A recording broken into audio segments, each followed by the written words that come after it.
When we're no longer able to change a situation, we're challenged to change ourselves. That's a quote from Viktor Frankl, an Austrian Holocaust survivor, neurologist, psychiatrist and author. He went on to say, live as if you were living a second time and as though you'd acted wrongly the first time. He died in 1997, but his insight seems very relevant to where we are today, wanting to say post-pandemic, but in truth still stuck right in the middle of it. A lot of us have been hoping for a return to where we were, looking for the familiar and not finding it yet. We're resilient, robust, strong, brave, creative, but we're also running out of steam, becoming weary and exhausted. On Thursday night last, after 7 online meetings on 4 different platforms, followed by a 2-hour night class, I tried to sit and eat some food, and bang, a wave of anxiety washed over me. I didn't see it coming. I was doing fine, I thought. Hey, I teach this resilient stuff. A sense of panic and anxiety gripped my stomach, shut down my throat. I couldn't swallow. I wasn't choking, but I knew that any attempt to eat might be a challenge. I found myself right in the middle of a good old-fashioned stress reaction. A sympathetic-parasympathetic battle was raging, triggered by my perception of what was going on around me. Fight, flight, freeze, and fragmenting. Dr. Walter Bradford Cannon back in 1915 developed that theory and could have used me as a case study.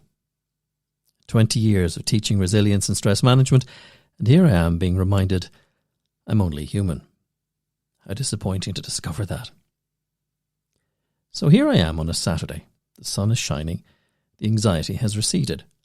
I'm reset, I think, recalibrating and feeling even more empathy for people who, like me, are admitting to being tired, emotional and banjaxed. But where are we going to go from here?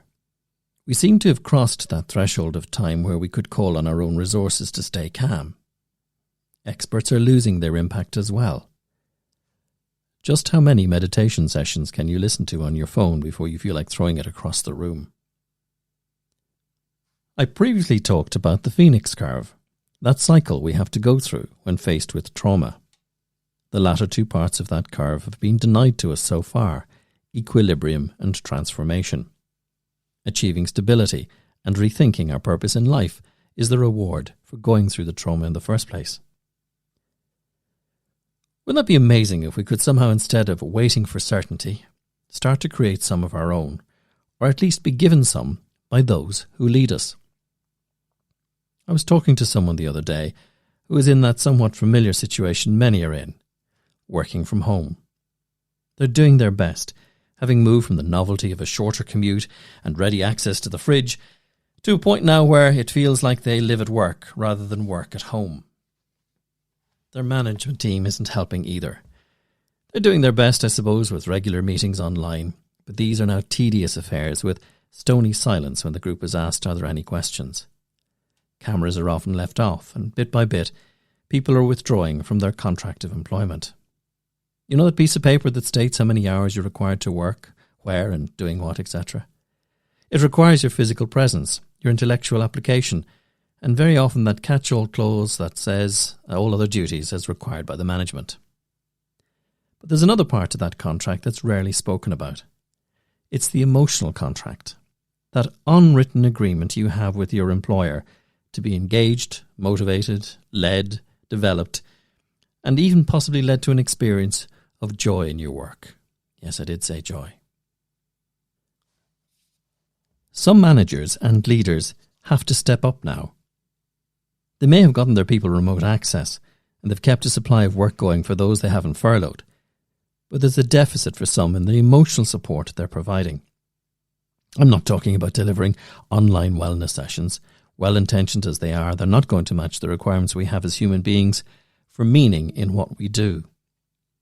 Leaders need to start telling their teams why they're doing what they're doing.